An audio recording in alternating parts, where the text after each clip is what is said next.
Le soleil d'octobre perçait difficilement à travers les volets fendus du petit cabanon où Élise Martin s'éveillait chaque matin depuis 3 mois maintenant. 3 mois que Thomas était mort. 3 mois que les regards du village pesaient sur elle comme des pierres dans un sac qu'elle portait sur le dos du lever au coucher.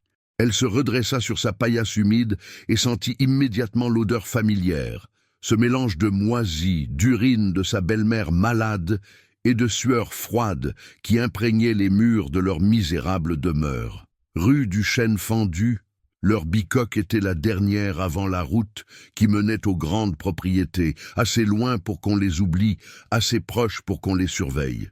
Élise, la voix cassée de Berthe Martin s'éleva du coin sombre où la vieille femme passait ses journées, recroquevillée sur un matelas de foin pourri.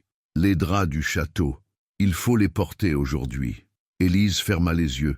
À 24 ans, elle ressemblait déjà à une femme de 40. Ses mains, autrefois douces, étaient crevassées par l'eau glacée des lavoirs. Ses cheveux châtains, qu'elle portait toujours tressés sous un fichu déchiré, avaient perdu leur éclat. Mais c'étaient ses yeux qui révélaient le plus sa transformation. Jadis brillants de rêves simples, un foyer, des enfants, un mari qui rentrerait le soir. Il portait désormais cette fixité particulière de ceux qui ont vu s'effondrer tous leurs espoirs en une seule nuit. « Je sais, belle-mère !» Elle se leva péniblement et enfila sa robe de laine brune, la seule qui lui restait. Le duc de Bourgmont reçoit son neveu aujourd'hui. Tout doit être parfait. Berthe toussa un râle profond qui secouait tout son corps maigre. Le prince Louis-Henri d'Orval. On dit qu'il vient administrer nos terres au nom du roi. Qu'est-ce que ça changera pour nous, dis-moi. Élise haussa les épaules en nouant son tablier. Que pouvait changer un prince de plus ou de moins? Les nobles venaient et repartaient, les saisons se succédaient et les pauvres restaient pauvres. Thomas l'avait appris à ses dépens. Savetier habile mais trop généreux, il avait accumulé les dettes en refusant de faire payer les plus démunis. Quand les créanciers étaient venus, ils n'avaient trouvé qu'une solution, la corde dans leur petit cellier, par une nuit de juillet, où la chaleur rendait l'air irrespirable. Elle secoua la tête pour chasser ses pensées et sortit chercher les draps qu'elle avait étendus à l'aube. Le village de Saint-Benoît-de-Roche s'éveillait lentement. Les vignerons s'en allaient vers des vignes épuisées qui ne donnaient plus que du vinaigre. Les femmes balayaient devant leur porte en évitant soigneusement de croiser son regard.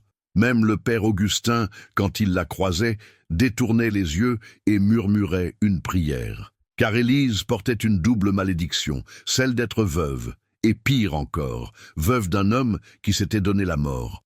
Dans l'esprit du village, le suicide était un péché qui rejaillissait sur toute la famille.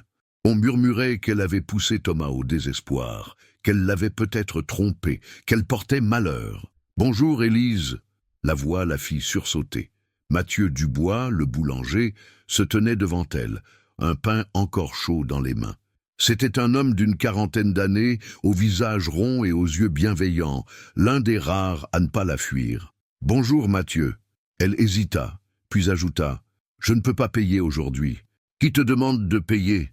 Il lui tendit le pain avec un sourire triste. « Thomas était mon ami. Et toi, tu ne mérites pas ce qu'on te fait subir. » Elle prit le pain, sentant les larmes monter. Ces gestes de bonté inattendus la bouleversaient plus que toutes les méchancetés. « Merci, Élise. » Mathieu baissa la voix et regarda autour de lui. « Fais attention au château aujourd'hui. La marquise de Marne y sera. On dit qu'elle cherche des prétextes pour te faire du mal. » Geneviève de Marne, cette femme au visage de marbre et aux yeux de glace, qui avait pris sur elle de surveiller la moralité des femmes du village. Depuis la mort de Thomas, elle ne cessait de répandre des rumeurs, d'exiger qu'on chasse Élise du village. « Je ne lui ai rien fait, » murmura Élise. « Tu existes. Pour des gens comme elle, c'est déjà trop. » Élise hocha la tête et serra le pain contre elle. Elle savait qu'elle devrait être plus prudente, baisser la tête, s'excuser d'exister. Mais quelque chose en elle refusait de se soumettre complètement.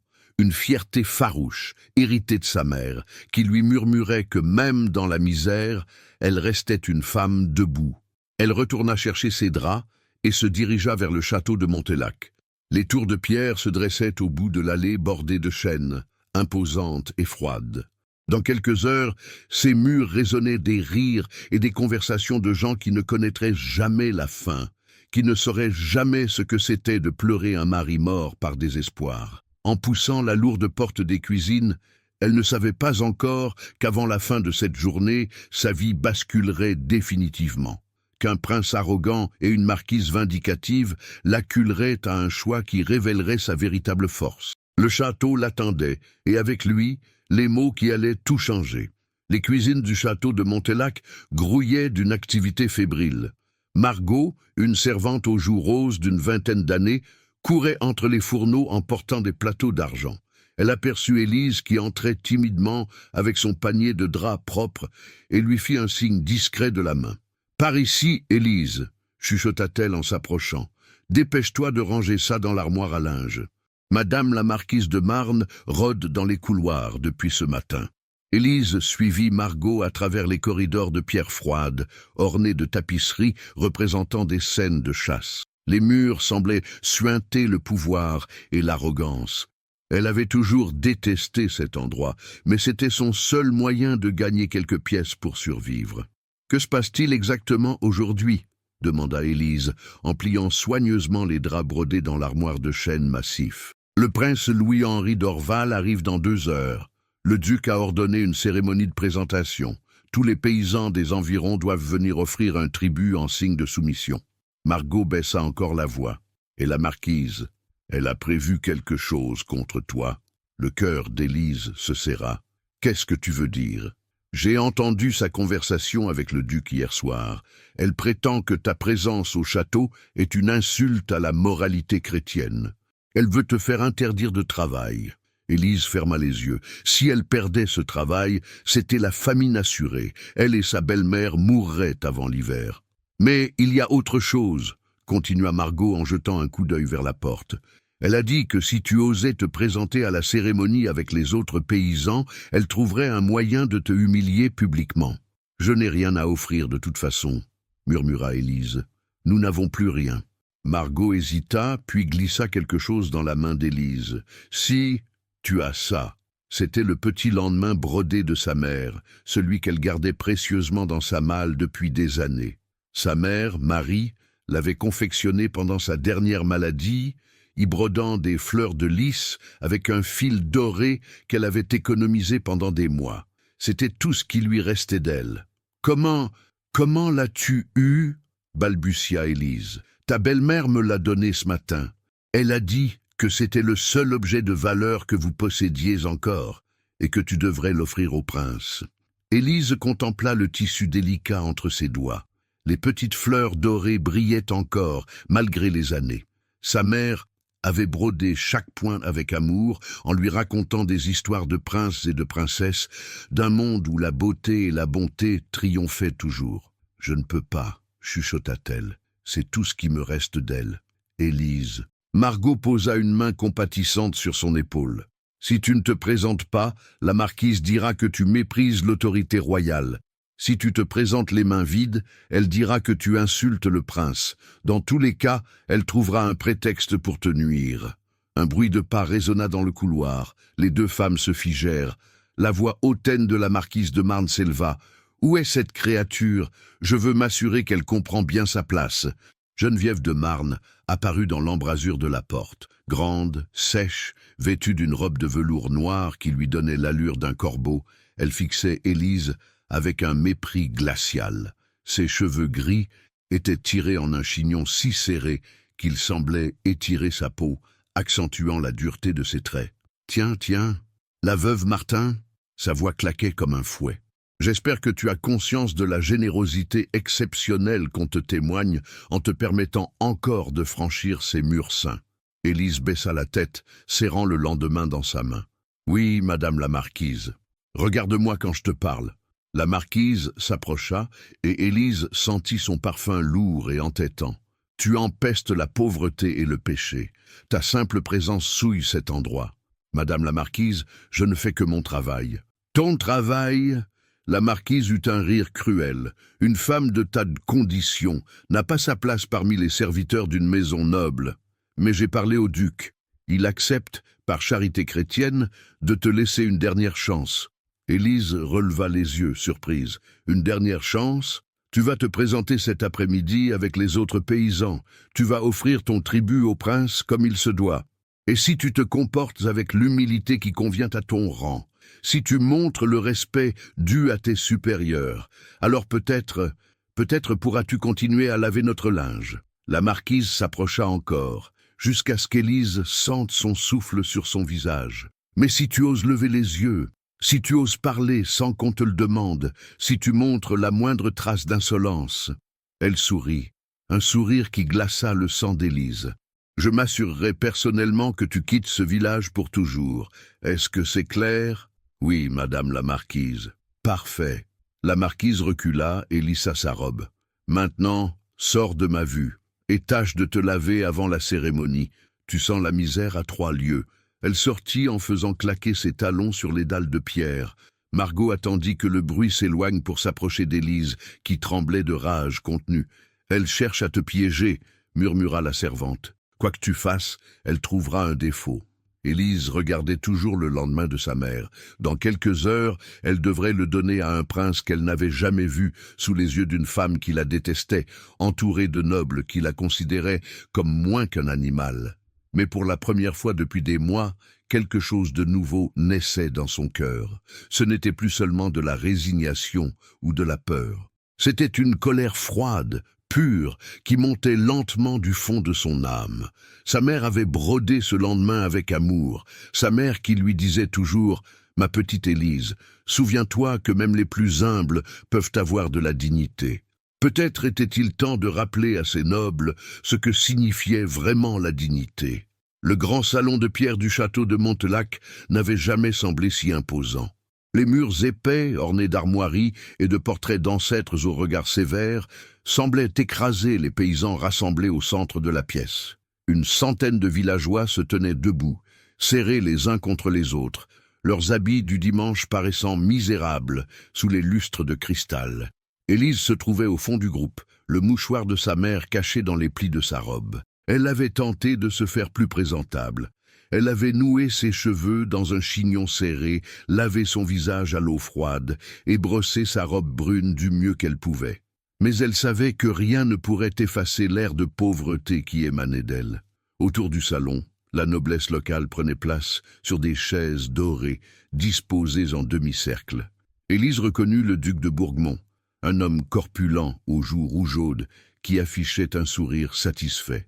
À sa droite, la marquise de Marne trônait comme une reine de glace, ses yeux scrutant la foule à la recherche d'une proie. « Regardez-moi cette assemblée !» murmura une dame noble derrière son éventail. « On dirait qu'ils sortent de leurs étables. » Les ricanements discrets se propagèrent parmi les nobles.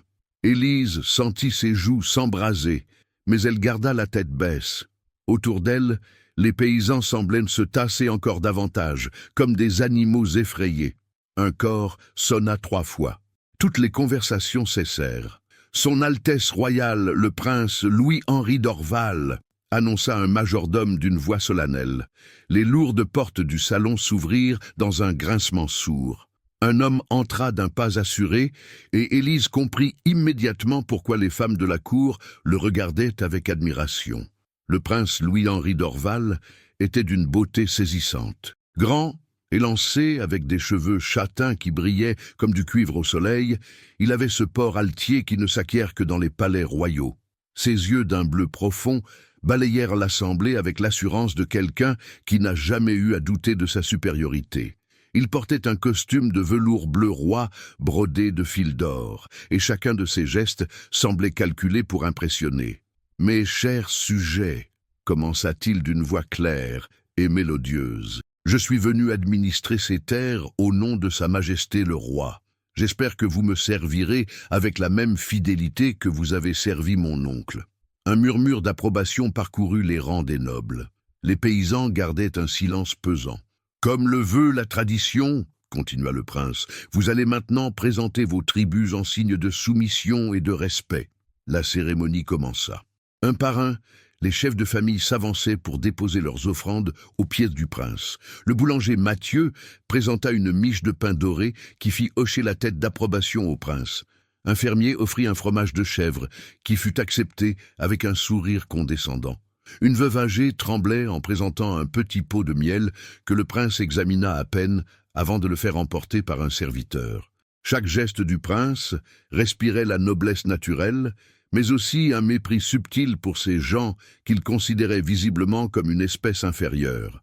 Il acceptait les tributs comme un dû, sans un mot de remerciement, avec cette froideur polie qu'affectent les grands seigneurs. « Suivant » lança-t-il d'une voix légèrement ennuyée. Élise sentit son cœur battre de plus en plus fort. La file diminuait rapidement. Bientôt, ce serait son tour. « Regardez donc qui arrive » susurra la marquise de Marne à l'oreille du duc. Sa voix portait juste assez pour qu'Élise l'entende. « Notre chère veuve Martin, j'ai hâte de voir ce qu'elle a osé apporter. » Le prince tourna légèrement la tête vers la marquise, intrigué. Elle lui chuchota quelques mots à l'oreille, et un sourire cruel se dessina sur les lèvres princières. Élise comprit qu'on venait de lui expliquer sa situation, probablement en des termes peu flatteurs. « La femme au mari pendu !» murmura quelqu'un dans l'assemblée des nobles. « Celle qui porte malheur !» ajouta une autre voix. Élise serra les dents. Encore quelques personnes, et ce serait son tour. Elle sortit discrètement le mouchoir de sa mère et le regarda une dernière fois. Les petites fleurs brodées au fil d'or semblaient la rassurer, comme si l'âme de Marie était là, près d'elle. Suivant, c'était fini. Il ne restait plus qu'elle. Tous les regards convergèrent vers Élise. Un silence pesant tomba sur le salon. Elle avança d'un pas incertain, sentant les centaines d'yeux fixés sur elle. Ses pieds nus claquaient doucement sur les dalles de marbre froid. Le prince la détailla de la tête aux pieds avec un dégoût à peine dissimulé. Sa beauté naturelle était indéniable, mais elle était gâchée par les marques de la pauvreté et du chagrin. Ses vêtements rapièces, ses mains abîmées par le travail, son air de bête traquée, tout en elle criait la misère. « Alors, dit-il d'une voix traînante, la célèbre veuve Martin, j'ai entendu parler de vous. » Élise s'inclina maladroitement, comme on le lui avait appris. « Votre Altesse, et qu'avez-vous apporté pour honorer votre prince ?» Les mains tremblantes, Élise sortit le mouchoir brodé et le tendit vers lui. La soie délicate brillait doucement sous la lumière des lustres, et les petites fleurs d'or semblaient vivantes. Le prince prit l'objet entre deux doigts, comme s'il touchait quelque chose de sale. Il l'éleva à hauteur de ses yeux et l'examina avec une moue de dédain grandissant. « Un mouchoir, dit-il enfin, et sa voix résonna dans le silence du salon. Puis, il éclata de rire. C'était un rire clair, musical, mais chargé d'un mépris si pur qu'il glaça le sang d'Élise. Les nobles l'imitèrent aussitôt, et bientôt tout le salon résonna de leur rire moqueur. « Une veuve sale offre des guenilles », lança le prince d'une voix forte pour que tous l'entendent bien. « Peut-être désire-t-elle nettoyer le sol où je marche ?» Les rires redoublèrent. Élise sentit ses joues s'embraser de honte et de rage. Ses yeux se remplirent de larmes qu'elle luttait pour retenir. Mais quelque chose se brisa en elle à cet instant. Toute la souffrance accumulée depuis des mois, toute l'humiliation, toute la colère réprimée explosa d'un coup. Elle releva lentement la tête et plongea ses yeux dans ceux du prince. « Votre Altesse » dit-elle d'une voix qui tremblait, mais ne faiblissait pas. Le rire du prince s'interrompit net. Quelque chose dans le ton d'Élise, dans son regard soudain, l'avait surpris. Et pour la première fois depuis le début de la cérémonie, le salon de Montelac connut un vrai silence. Le silence qui s'abattit sur le salon de Montelac était si profond qu'on pouvait entendre le crépitement des bougies dans les candélabres. Tous les regards étaient fixés sur cette femme en haillons qui osait lever les yeux vers un prince du sang royal. Le prince Louis-Henri tenait encore le mouchoir brodé entre ses doigts, son sourire moqueur figé sur ses lèvres. Quelque chose dans le regard d'Élise l'avait déstabilisé. Ce n'était plus le regard fuyant d'une paysanne terrorisée, mais celui d'une femme qui venait de prendre une décision irréversible. Élise sentait son cœur battre si fort qu'elle croyait que tout le salon pouvait l'entendre. Les mots montaient en elle comme une marée. Tous ces mots qu'elle avait ravalés pendant des mois, toute cette douleur et cette colère qui n'avaient jamais trouvé d'exutoire. « Votre Altesse » répéta-t-elle, et sa voix était maintenant ferme et claire. « Vous trouvez amusant qu'une pauvre femme vous offre des guenilles. La marquise de Marne se dressa sur sa chaise, les yeux écarquillés d'horreur. Comment ose-t-elle? Mais Élise continua, et chaque mot tombait dans le silence, comme une pierre dans un étang. Je préfère offrir des guenilles brodées avec mes larmes que de vivre comme les seigneurs qui nettoient leurs mains du sang que nous versons pendant que nous mendions l'aumône pour oublier.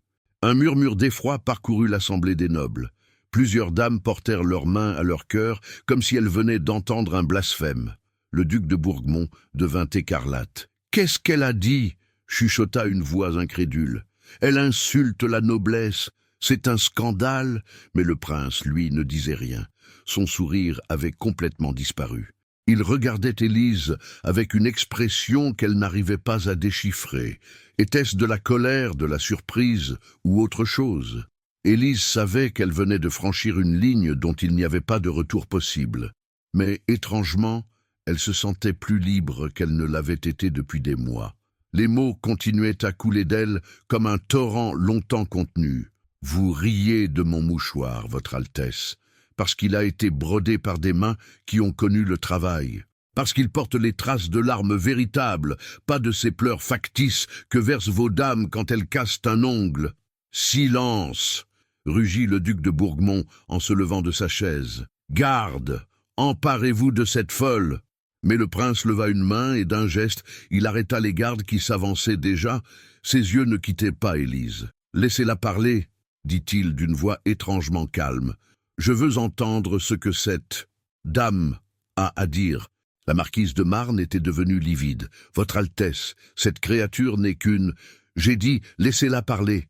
Élise sentit quelque chose d'inattendu dans la voix du prince. Pas de la sympathie, non, mais une curiosité genuine.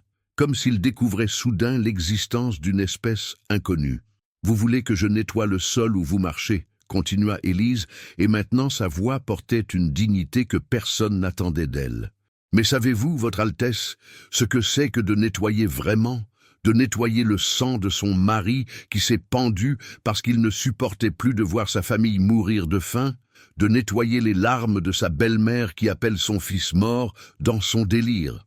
Un silence de mort régnait maintenant dans le salon. Même les nobles les plus arrogants semblaient touchés malgré eux par la douleur brute qui émanait de ces mots. De nettoyer sa propre honte, poursuivit Élise, et des larmes coulèrent maintenant librement sur ses joues, quand on découvre que même dans la mort, on nous refuse la dignité, quand on vous crache dessus parce que votre mari n'a pas su supporter ce que vous supportez tous les jours. Le prince tenait toujours le mouchoir. Il le regardait maintenant différemment, comme s'il voyait pour la première fois les petites fleurs brodées, les points minutieux, l'amour infini qui avait présidé à sa création. « Ce mouchoir, dit Élise d'une voix qui se brisait, a été brodé par ma mère mourante. Chaque fleur, chaque feuille, elle les a brodées en me racontant des histoires de princes et de princesses qui avaient de bon cœur. Elle croyait encore aux contes de fées, ma mère. Elle pensait que la noblesse venait du cœur, pas du sang. Elle s'essuya les yeux d'un revers de manche et regarda le prince droit dans les yeux. Elle s'est trompée, n'est-ce pas, Votre Altesse? Cette fois, le silence qui suivit était différent. Ce n'était plus un silence de choc ou d'indignation, mais quelque chose de plus profond, de plus troublant. Comme si les mots d'Élise avaient touché quelque chose d'enfoui dans l'âme de chaque personne présente. Le prince baissa lentement les yeux vers le mouchoir. Quand il les releva, Élise crut y voir passer quelque chose qu'elle n'attendait pas, une ombre de doute, peut-être même de honte. « Sortez !» dit-il enfin, et sa voix était devenue rauque. « Sortez tous !»« Votre Altesse !» balbutia le duc de Bourgmont. « J'ai dit, sortez, tous, maintenant !» La marquise de Marne se leva d'un bond. « Mais Votre Altesse, cette femme doit être punie, elle a insulté. »« Sortez !» Le cri du prince résonna dans tout le château. Un par un, nobles et paysans quittèrent le salon, laissant Élise seule face au prince qui tenait encore son mouchoir. Quand la dernière porte se referma, Louis-Henri d'Orval regarda longuement la femme qui venait de bouleverser sa vision du monde en quelques mots. « Comment vous appelez-vous » demanda-t-il enfin. « Élise Martin, Votre Altesse. »« Élise Martin » répéta-t-il lentement. « Savez-vous ce que vous venez de faire ?»« Oui, Votre Altesse, j'ai dit la vérité. » Il eut un sourire amer. « La vérité. Voilà un mot que j'entends rarement dans ma position. » Il plia délicatement le mouchoir et le glissa dans sa veste, près de son cœur. « Gardez-le, votre Altesse, » dit Élise. « Il vous rappellera peut-être que même les guenilles peuvent avoir de la valeur, si on prend la peine de les regarder vraiment. » Sans attendre sa réponse, elle fit une révérence et se dirigea vers la porte. « Madame Martin, » l'appela-t-il. Elle se retourna. « Votre mère, elle ne s'était pas complètement trompée. » Élise sortit du salon en se demandant si elle venait de gagner ou de perdre la bataille de sa vie. Élise sortit du château de Montélac, les jambes tremblantes. L'air frais d'octobre la frappa comme une gifle, et elle réalisa seulement alors l'énormité de ce qu'elle venait de faire. Elle avait tenu tête à un prince du sang royal, devant toute la noblesse locale. Elle avait osé dire tout haut ce que les paysans chuchotaient depuis des générations. Le chemin du retour vers Saint-Benoît-de-Roche lui parut interminable. À chaque pas, elle s'attendait à entendre le galop des chevaux des gardes venus l'arrêter, mais seul le silence l'accompagnait, troublé par le bruissement des feuilles mortes sous ses pieds. Quand elle poussa la porte de son cabanon, sa belle-mère Berthe leva vers elle des yeux brillants de fièvre. « Alors, » croassa la vieille femme, « comment s'est passée la cérémonie ?» Élise s'assit lourdement sur son grabat et enfouit son visage dans ses mains. « Je crois que j'ai tout perdu, belle-mère. Qu'est-ce que tu veux dire ? J'ai parlé au prince. J'ai dit des choses que je n'aurais jamais dû dire. » Berthe se redressa péniblement. « Quelle chose ?» Élise lui raconta tout, l'humiliation publique, sa colère qui avait explosé, les mots qui étaient sortis d'elle comme un torrent. Quand elle eut fini, Berthe la regardait avec une expression mélangée d'admiration et de terreur. « Ma petite fille, » murmura-t-elle, « tu as fait ce que ton mari n'a jamais osé faire. Tu t'es battue. »« Et regardez où ça nous mène, » dit amèrement Élise. « Demain, ils viendront nous chasser du village. Nous mourrons sur les routes avant l'hiver. » Berthe tendit une main tremblante vers elle. « Ton mari s'est pendu parce qu'il n'a pas su affronter l'injustice. Toi, tu l'as regardé en face. Même si nous devons mourir, au moins nous mourrons debout. » Un coup violent à la porte interrompit leur conversation. Élise sentit son sang se glacer. C'était fini, les gardes vinrent la chercher. Mais quand elle ouvrit, elle découvrit Mathieu, le boulanger, accompagné de plusieurs villageois. Leur visage était grave, mais elle n'y lisait pas la condamnation qu'elle attendait. « Élise, » dit Mathieu d'une voix douce, « nous devons te parler. » Elle les fit entrer dans la pièce exiguë. Il y avait là Pierre le forgeron, Anne la couturière, le vieux Jacques qui gardait les moutons, et même la jeune Isabelle, l'institutrice du village. « Nous savons ce qui s'est passé au château, » commença Pierre. « Margot, la servante, nous a tout raconté. » Élise baissa la tête. « Je vous demande pardon. Ma colère va tous nous retomber dessus. »« Te demander pardon » s'exclama Anne. « Mais tu as dit tout haut ce que nous pensons tout bas depuis des années.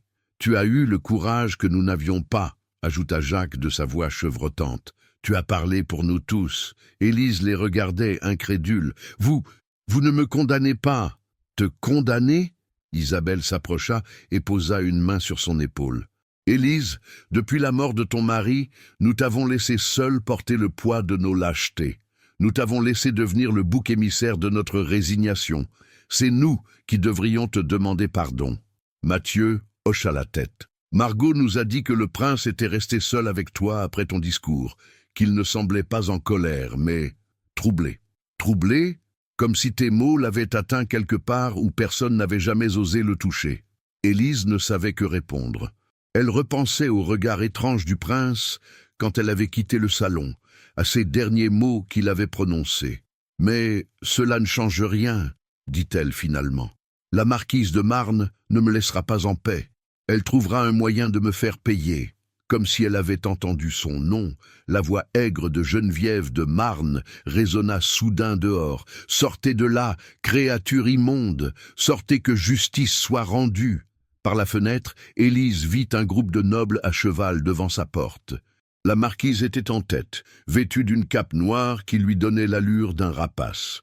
Derrière elle, le duc de Bourgmont et plusieurs autres seigneurs la regardaient avec un mélange de curiosité et de répulsion. « Ouvrez cette porte !»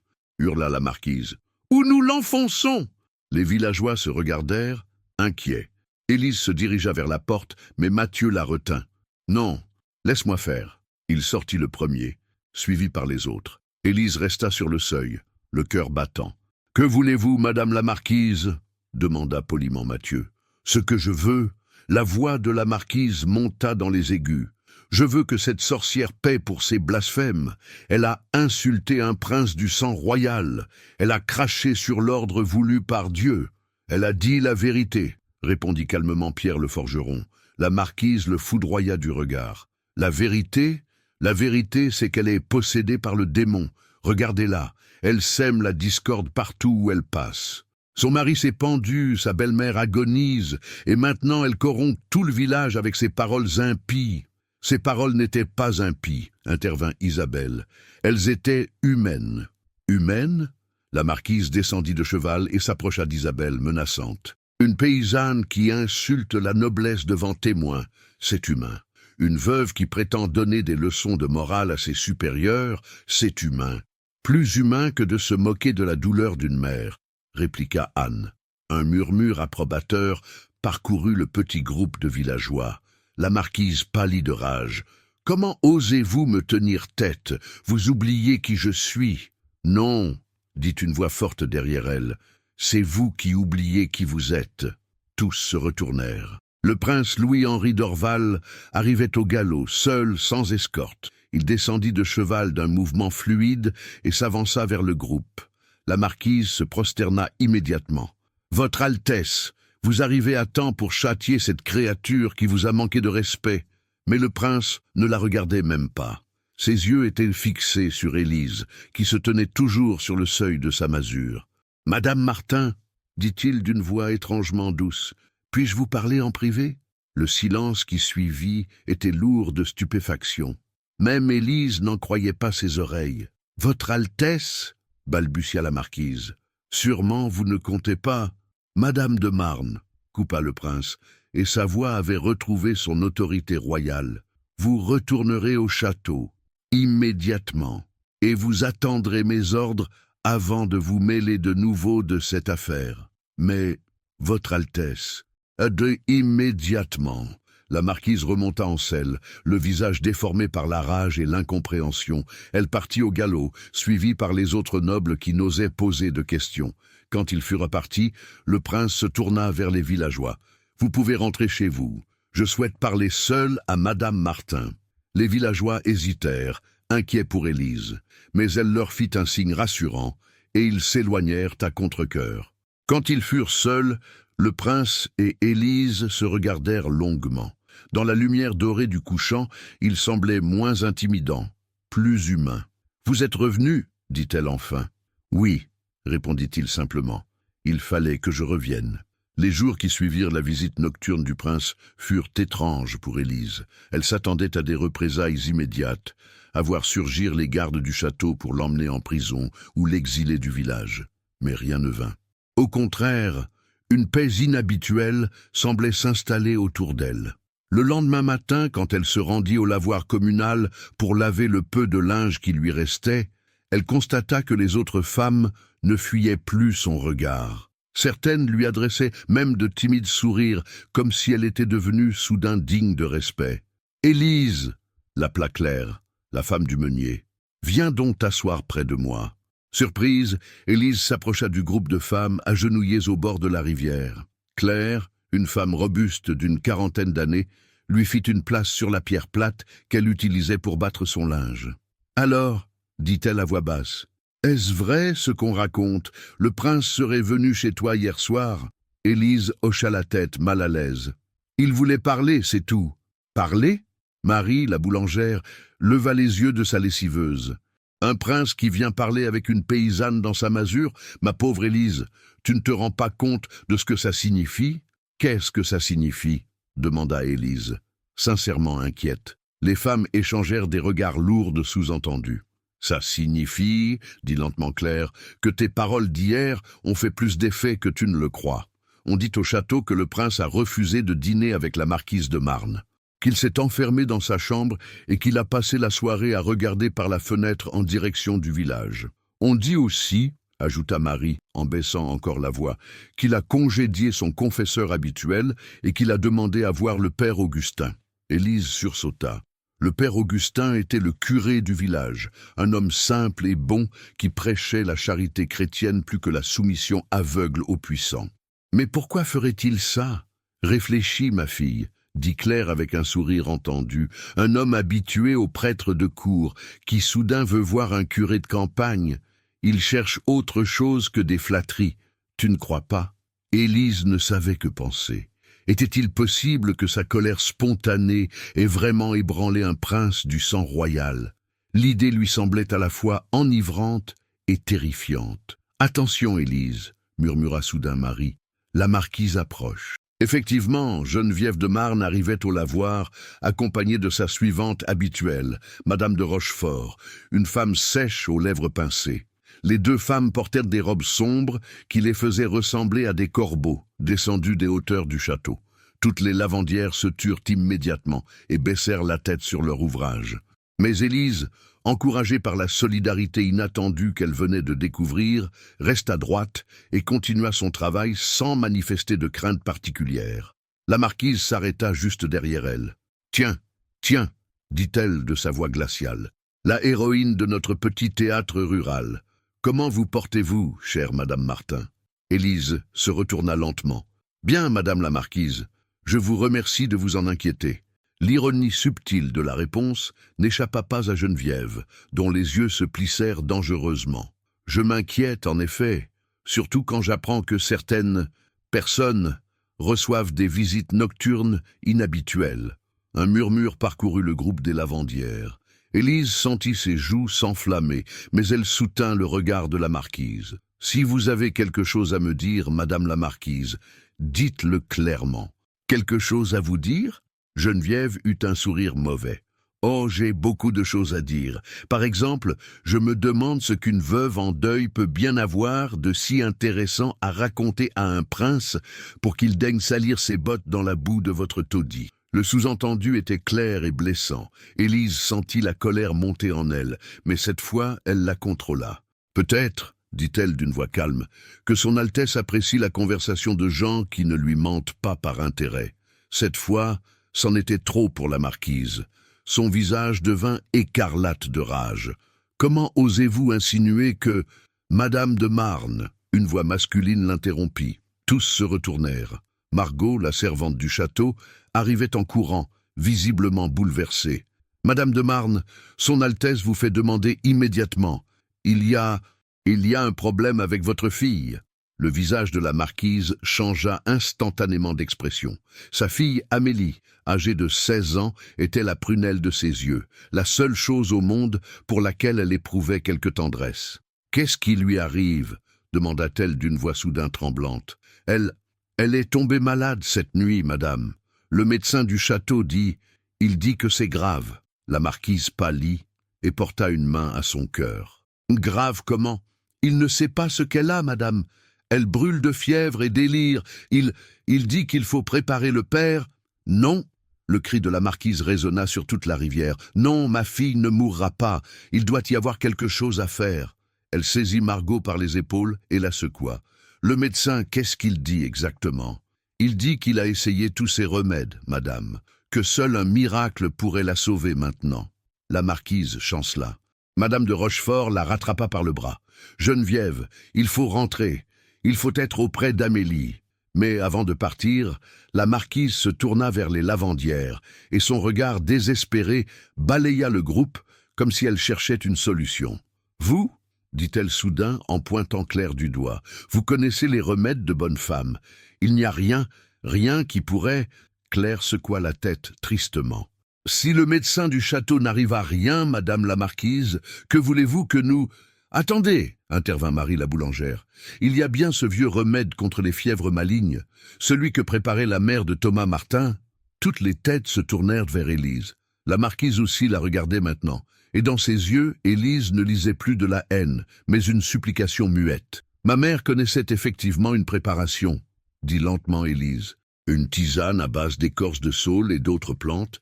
Elle l'avait apprise de sa propre mère, qui la tenait de sa grand-mère. »« Elle marche ?» demanda la marquise d'une voix étranglée. Parfois, quand la maladie n'est pas trop avancée. La marquise fit un pas vers Élise, et pour la première fois depuis qu'elle se connaissait, elle ne la regardait plus avec mépris, mais avec espoir. « Vous pourriez la préparer ?» Élise croisa le regard de la femme qui l'avait humiliée, persécutée, menacée. Une femme qui maintenant était juste une mère terrifiée à l'idée de perdre son enfant. « Oui, » dit-elle simplement, « je peux la préparer. »« Combien ?» demanda aussitôt la marquise. « Combien voulez-vous » Élise la regarda longuement. Elle tenait sa vengeance. Elle pouvait exiger n'importe quoi, humilier à son tour cette femme qui l'avait tant fait souffrir. Au lieu de cela, elle dit « Rien, madame la marquise. On n'exige pas de paiement quand il s'agit de sauver la vie d'un enfant. » La marquise la fixa, incrédule. Puis, lentement, ses yeux se remplirent de larmes. Le château de Montelac n'avait jamais connu une telle agitation. Élise suivait Margot dans les couloirs de pierre, portant dans un panier d'osier les plantes qu'elle avait cueillies aux premières heures de l'aube. Écorce de saule blanc, fleurs de sureau, racines de valériane. Autant de simples que sa mère lui avait appris à reconnaître et à préparer. « Par ici, madame Martin », chuchota Margot en la guidant vers les appartements nobles. « Mademoiselle Amélie est dans la tour ouest, dans ses propres chambres. » Élise n'avait jamais pénétré dans cette partie du château. Les tapisseries étaient plus riches, les planchers cirés brillaient sous la lumière des candélabres, et l'air sentait l'encens et les parfums coûteux. Un monde à 1000 lieues de sa masure de la rue du Chêne fendu. Devant une porte sculptée, 2 hommes discutaient à voix basse. Élise reconnut le duc de Bourgmont et, à sa grande surprise, le prince Louis-Henri. Ce dernier était vêtu plus simplement que d'habitude, d'un pourpoint de velours sombre, et son visage trahissait une préoccupation sincère. « Votre Altesse » annonça Margot. « Voici madame Martin. » Le prince se tourna vers Élise. Dans ses yeux, elle lut une reconnaissance muette et quelque chose d'autre, du soulagement. « Madame Martin, » dit-il gravement, « la marquise m'a expliqué votre générosité. Mademoiselle de Marne est très malade. Puis-je la voir, Votre Altesse ?» Le duc de Bourgmont sembla sur le point de protester. Une paysanne dans les appartements d'une demoiselle noble.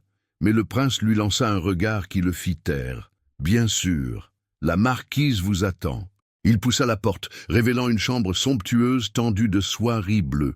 Dans un lit à baldaquin, une jeune fille gisait, le visage rouge de fièvre.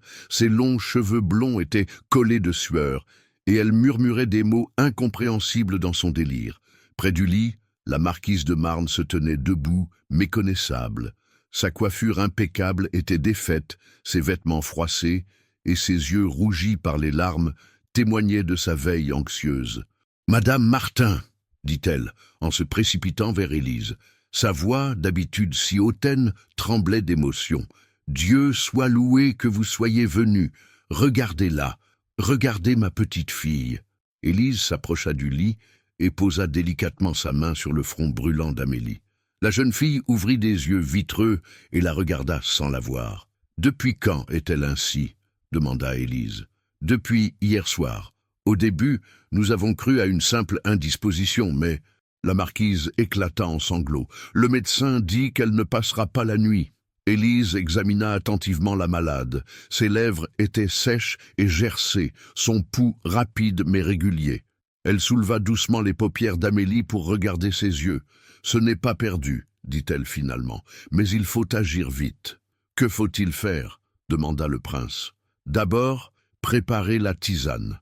Ensuite, la faire boire à petites gorgées, même si elle résiste. Et surtout, ne pas perdre espoir. » Élise sortit ses plantes du panier et demanda qu'on lui apporte un chaudron d'eau bouillante.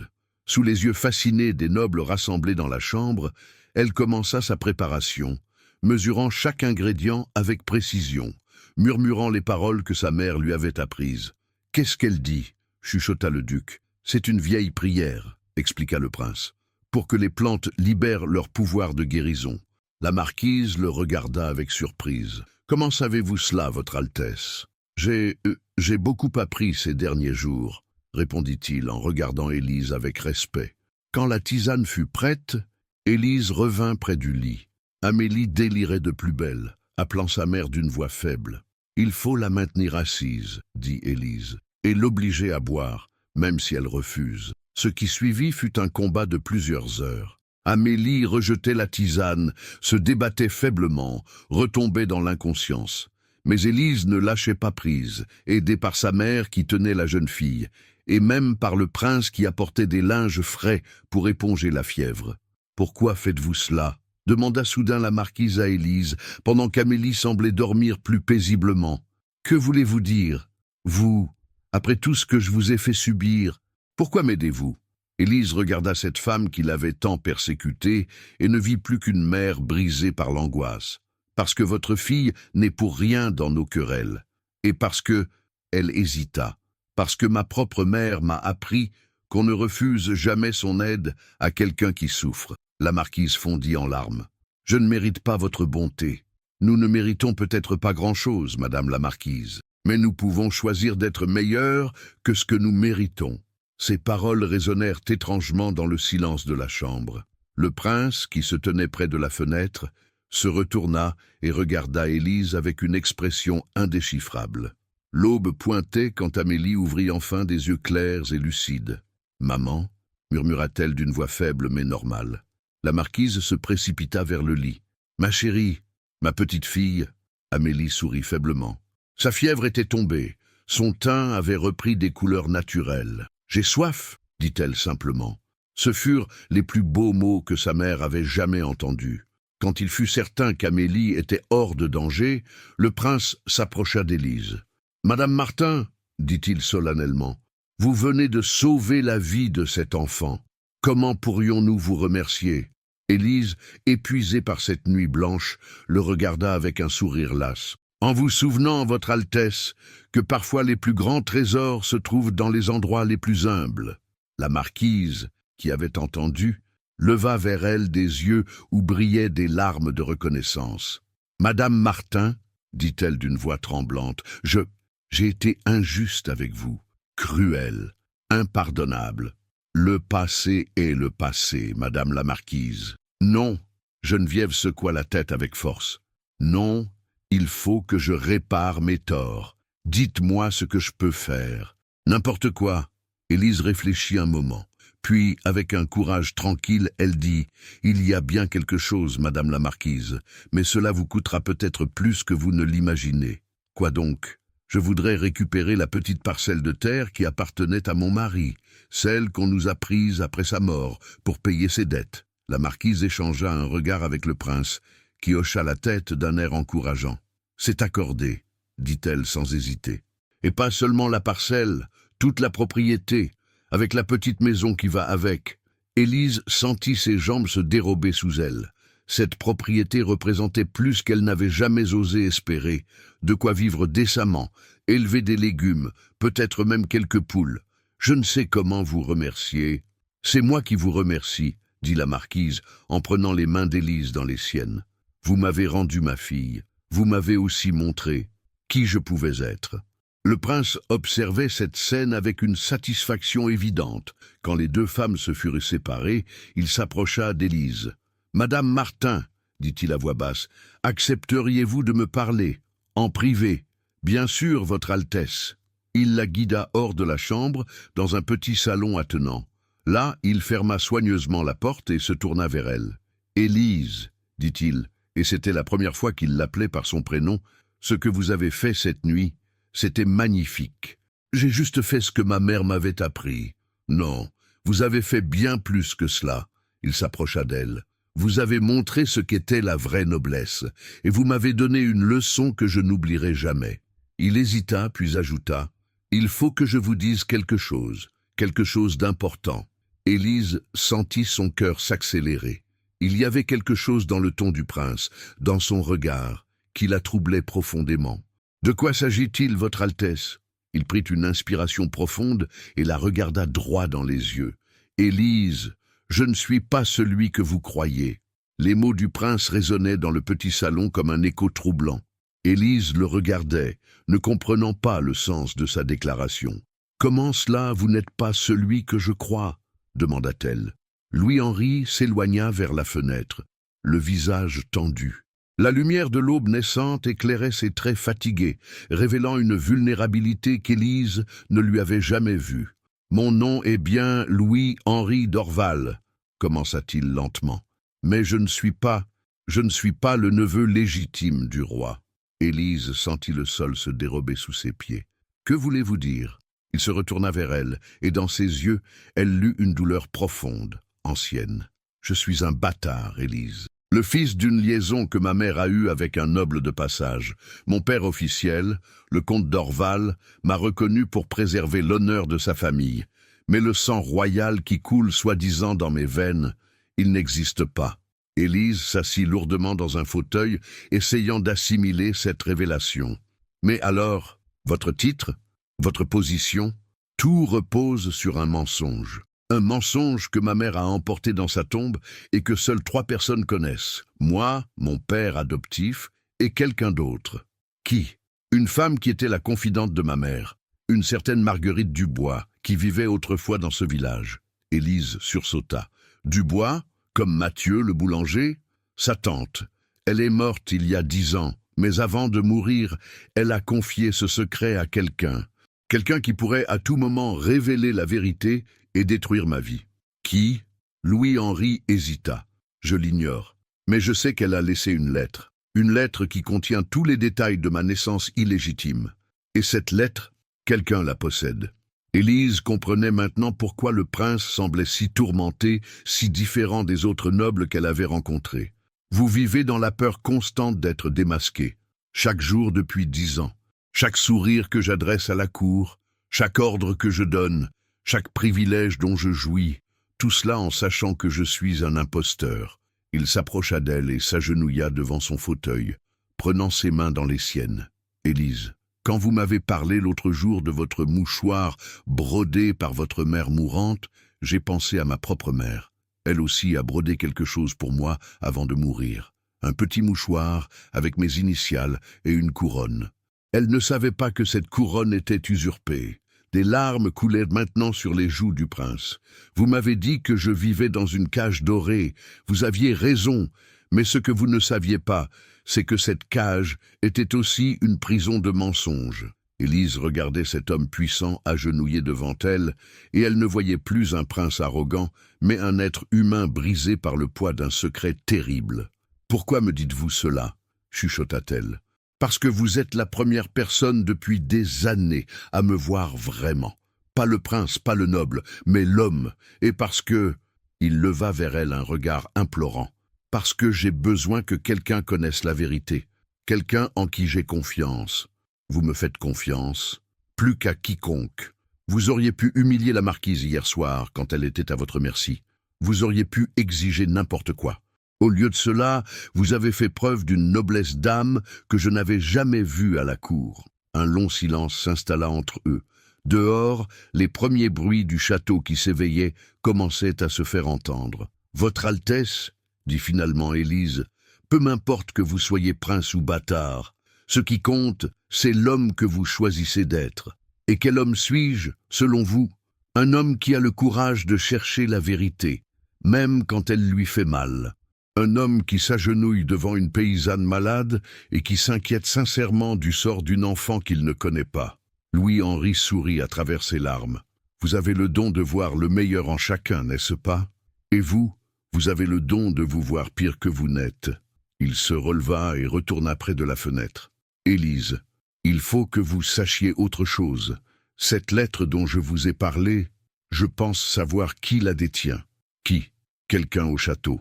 Quelqu'un qui me fait chanter depuis des mois, qui exige de petites faveurs, des privilèges, en échange de son silence. » Élise sentit un frisson d'inquiétude la parcourir. Que demande cette personne? Pour l'instant, des choses mineures. Un poste pour un parent, l'annulation d'une dette, ce genre de choses. Mais je sens que les demandes vont s'amplifier. Et un jour, cette personne exigera quelque chose que vous ne pourrez pas donner. Exactement. Qui est-ce? Louis-Henri hésita longtemps avant de répondre. Je crois que c'est quelqu'un de très proche du pouvoir, quelqu'un qui a accès aux appartements privés, qui connaît mes habitudes, mes peurs. Vous avez une idée? Plusieurs? Mais je ne peux pas agir sans preuve. Si je me trompe, Je révèle mon secret à quelqu'un qui l'ignorait. Si j'ai raison, mais que j'échoue, votre vie est détruite. Exactement. Élise réfléchissait intensément. Soudain, une idée germa dans son esprit. Votre Altesse, cette lettre, à quoi ressemble-t-elle? Je ne l'ai jamais vue. Pourquoi? Eh bien, si quelqu'un au château la possède, elle doit être cachée quelque part. Dans une chambre, une armoire, un coffre. Louis-Henri la regarda avec un espoir soudain. Vous pensez qu'on pourrait la trouver? Peut-être. Mais il faudrait que quelqu'un puisse circuler librement dans le château, entrer dans les chambres sans éveiller les soupçons. Quelqu'un comme une lavandière, comprit-il immédiatement. Exactement. Élise, vous ne pouvez pas me demander de vous mettre en danger pour moi. Si vous vous faisiez prendre, vous avez risqué votre réputation en venant chez moi. Vous m'avez fait confiance avec votre secret le plus lourd. Laissez-moi vous rendre l'appareil. Il la regarda longuement, et elle vit dans ses yeux un mélange d'admiration et d'inquiétude. Si nous faisons cela, dit-il lentement, il n'y aura plus de retour possible. Nous serons complices. Nous le sommes déjà, répondit-elle simplement. Un bruit de pas dans le couloir les interrompit. Louis-Henri se recomposa rapidement, retrouvant son masque de prince hautain. « Nous en reparlerons », murmura-t-il. En attendant, pas un mot à quiconque. La porte s'ouvrit sur Margot, qui apportait des nouvelles d'Amélie. « Votre Altesse, mademoiselle de Marne demande à vous voir. Elle va beaucoup mieux. »« Parfait, » dit le prince avec un sourire qui cachait mal son trouble. « Madame Martin, accepteriez-vous de rester quelques jours au château pour surveiller la convalescence de mademoiselle Amélie ?» Élise comprit le sous-entendu. Ces quelques jours seraient l'occasion parfaite pour commencer leurs recherches. « Bien sûr, votre Altesse. » Quand ils sortirent du petit salon, Élise savait que sa vie venait de prendre un tournant décisif. Elle n'était plus seulement une paysanne qui avait osé tenir tête à un prince. Elle était maintenant la confidente d'un homme qui portait le poids d'un terrible secret. Et peut-être, si elle avait du courage, pourrait-elle l'aider à se libérer de sa prison dorée. Les 3 jours qui suivirent furent les plus étranges de la vie d'Élise. Installée dans une petite chambre des domestiques pour veiller sur la convalescence d'Amélie de Marne, elle découvrait un monde qu'elle n'avait jamais imaginé, celui des coulisses du pouvoir. Le château de Montélac était un labyrinthe de couloirs secrets, d'escaliers dérobés et de passages que seuls les serviteurs connaissaient vraiment. Margot, devenue son guide officieuse, lui expliquait les subtilités de la vie de château, tout en l'aidant dans sa mission secrète. « Tu vois » chuchotait la jeune servante en conduisant Élise vers les appartements des invités, « chaque noble a ses petits secrets. Madame de Rochefort cache des lettres d'amour d'un poète de la cour. Le duc de Bourgmont dissimule ses dettes de jeu. Et tous croient que les domestiques sont aveugles et sourds. » Élise portait un panier de draps propres qui lui servait de prétexte pour pénétrer dans toutes les chambres. Méthodiquement, elle fouillait chaque recoin, chaque coffre, chaque armoire, à la recherche de cette mystérieuse lettre qui tenait le prince en son pouvoir. Mais après 2 jours de recherches infructueuses, elle commençait à désespérer. Peut-être la lettre n'était-elle pas au château. Peut-être le maître chanteur la gardait-il ailleurs, en lieu sûr. C'est au matin du 3e jour, alors qu'elle apportait le petit déjeuner à Amélie, qu'elle fit une découverte troublante. La jeune fille, maintenant parfaitement rétablie, était assise dans son lit, lisant une lettre qu'elle replia précipitamment à l'arrivée d'Élise. « Bonjour, Madame Martin, » dit-elle, avec un sourire radieux. « Comment allez-vous aujourd'hui ?»« Très bien, mademoiselle. Et vous, vous semblez avoir retrouvé toutes vos couleurs. Grâce à vous, maman dit que je vous dois la vie. » Élise posa le plateau sur la table de chevet et ne put s'empêcher de remarquer que la lettre qu'Amélie avait cachée dépassait légèrement dessous son oreiller. « Une lettre de votre fiancé ?» demanda-t-elle avec un sourire complice. Amélie rougit jusqu'aux oreilles. « Oh non, je ne suis pas fiancée. C'est juste une amie qui m'écrit. » Mais son trouble était évident. Et quand Élise l'aida à se lever pour sa toilette matinale, elle aperçut furtivement quelques mots sur le papier qui dépassait. Le secret du prince. Son cœur s'accéléra. Était-ce possible qu'Amélie, cette jeune fille innocente, soit mêlée à cette histoire de chantage? Elle décida d'en avoir le cœur net. Dans l'après-midi, alors qu'Amélie était sortie se promener dans les jardins avec sa mère, Élise retourna dans sa chambre sous prétexte de changer les draps. La lettre était toujours sous l'oreiller. Avec des mains tremblantes, Élise la déplia et la lut. Ce qu'elle découvrit la laissa sans voix. Ce n'était pas une lettre de chantage, mais une lettre d'amour, une lettre passionnée, signée Louis-Henri, et adressée à ma très chère Amélie. « Mon cœur, lisait-on, chaque jour passé loin de vous me semble une éternité. Je compte les heures jusqu'à notre prochaine rencontre secrète. Bientôt, nous n'aurons plus à nous cacher. Bientôt, je révélerai notre amour au monde entier, et nous pourrons enfin être unis. » Élise s'assit lourdement sur le lit, la lettre entre les mains. Le prince était amoureux d'Amélie de Marne, cette jeune fille de 16 ans, fille de celle qui l'avait tant persécutée. Mais soudain, quelque chose d'autre attira son attention. En bas de la lettre, après la signature, il y avait une petite note ajoutée d'une autre main. Si cette correspondance venait à être révélée publiquement, imaginez le scandale. LD, LD. Ses initiales ne lui disaient rien, mais le message était clair. Quelqu'un interceptait les lettres d'amour du prince et s'en servait pour le faire chanter. « Madame Martin !» La voix d'Amélie résonna dans le couloir. Élise remit précipitamment la lettre sous l'oreiller et fit semblant d'arranger les coussins. Amélie entra, accompagnée de sa mère, toutes deux rayonnantes de bonheur après leur promenade. « Madame Martin !» dit la marquise, avec une gentillesse qui contrastait si fortement avec son ancienne attitude. « Vous nous gâtez. Il n'était pas nécessaire de refaire le lit d'Amélie. »« C'est un plaisir, madame la marquise. » Amélie s'approcha de son lit et vérifia discrètement que sa lettre était toujours en place. Élise fit semblant de ne rien remarquer, mais elle observait attentivement la jeune fille. « Mademoiselle Amélie, dit-elle, comme si l'idée lui venait à l'instant, connaîtriez-vous quelqu'un au château dont les initiales seraient LD ?» Amélie pâlit légèrement. « LD ? Non. Pourquoi cette question ? Oh, c'est sans importance. J'ai trouvé un mouchoir brodé de ces initiales dans le couloir. » « Un mouchoir ?» La marquise fronça les sourcils. « Montrez-moi donc. »« Je l'ai déjà rapporté aux cuisines, » mentit Élise. « Margot saura peut-être à qui il appartient. » Mais elle avait obtenu ce qu'elle cherchait. Amélie connaissait ses initiales et elle l'inquiétait visiblement. Le soir même, Élise réussit à s'entretenir en privé avec le prince.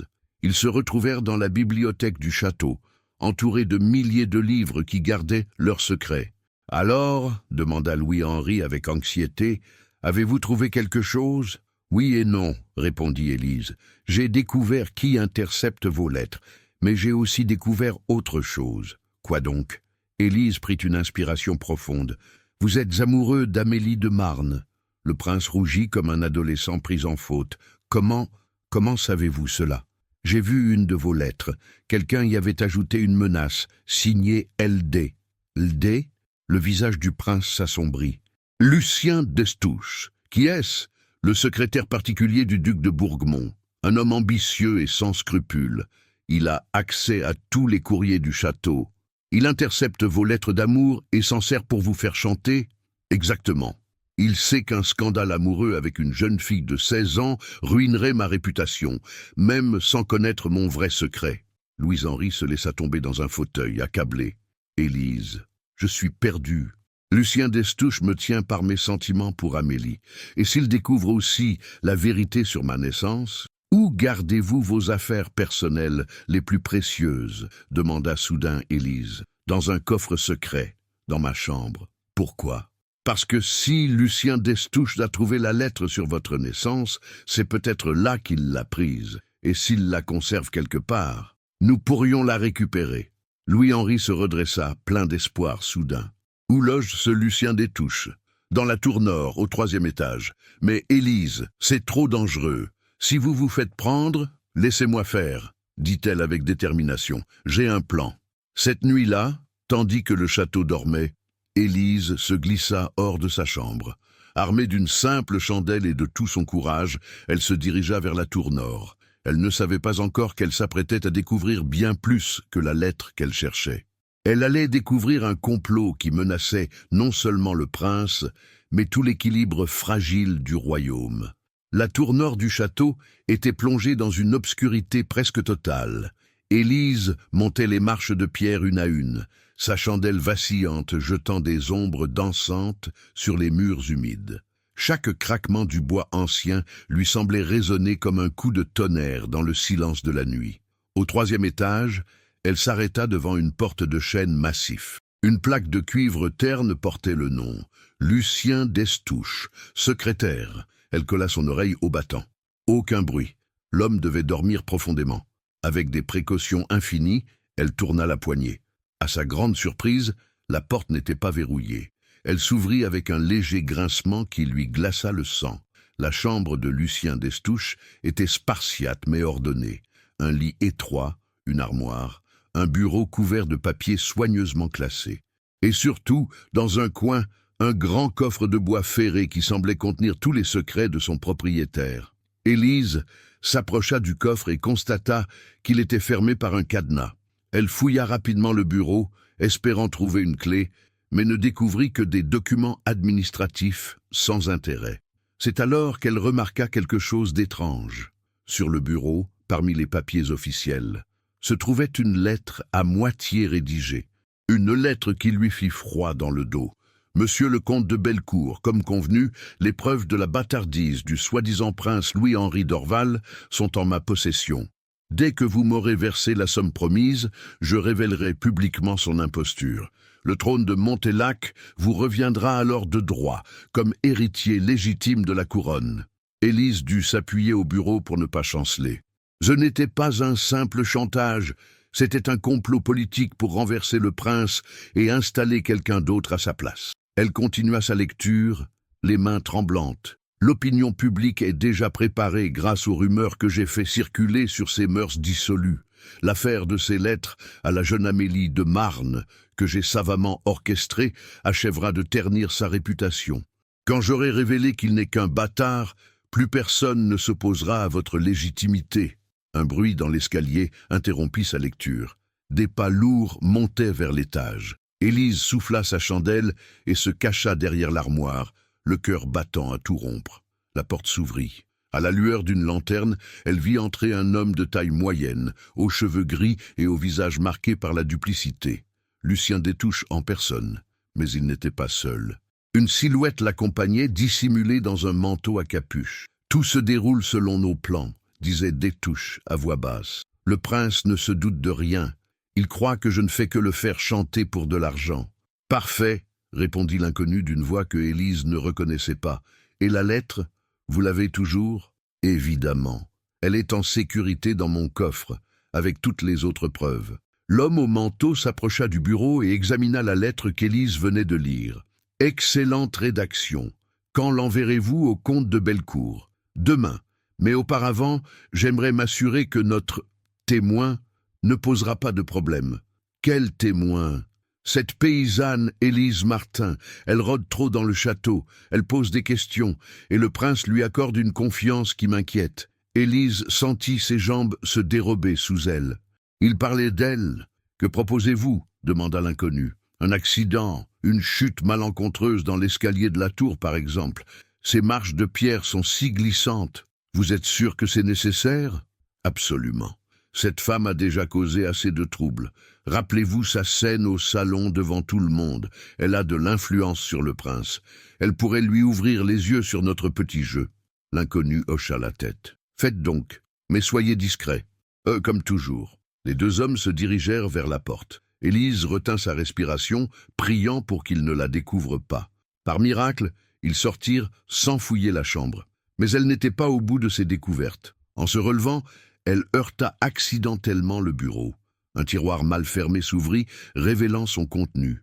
Et là, au milieu de diverses correspondances, elle la vit. Une lettre jaunie, pliée avec soin, portant le sceau de la famille Dubois.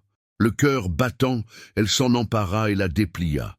C'était bien la lettre que cherchait le prince, celle qui révélait le secret de sa naissance, rédigée par Marguerite Dubois avant sa mort. À qui de droit ? Que Dieu me pardonne ce que je m'apprête à révéler. Louis-Henri d'Orval, que tous croient fils légitime du comte d'Orval et neveu de sa majesté, est en réalité le fils de ma maîtresse, Isabelle de Montclerc, et d'un chevalier de passage nommé Henri Durand. Le comte d'Orval, stérile, accepta de reconnaître l'enfant pour préserver l'honneur de sa famille. Mais le sang royal ne coule pas dans les veines de cet enfant. La lettre continuait, donnant tous les détails de cette naissance illégitime.